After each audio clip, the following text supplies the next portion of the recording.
Madam Speaker, this government refuses to protect Nova Scotian renters. Whenever someone has an issue with their landlord or an issue with maintenance, the government says go through residential tenancies.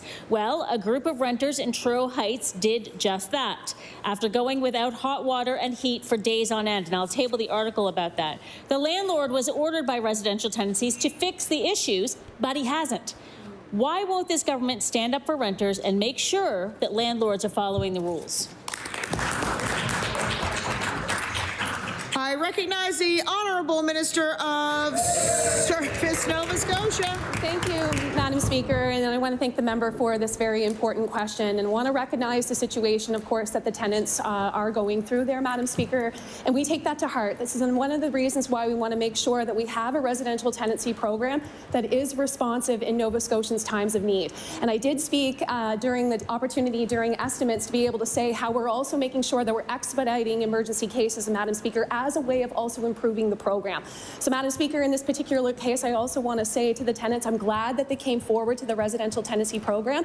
We have an incredible team who is there to help, and I do hope that we'll be able to find a positive resolution for those tenants in that situation. Thank you, Madam Speaker. I recognize the Honourable Member for Dartmouth North. Madam Speaker, this is exactly what I'm saying. The government keeps saying go through residential tenancies, and then tenants do that process, and then there's nothing for them at the other end. The landlord was ordered to fix the issues, and he didn't. Madam Speaker, this landlord I'm talking about has 4 residential tenancies orders, and renters are still dealing with issues with water, with heat, with snow removal. This is not what a functioning system looks like, and that is why we need a residential tenancies enforcement office. Why is this government making renters jump through hoops and fight for basic services that make their homes livable? I recognize the Honourable Minister of Service, Nova Scotia.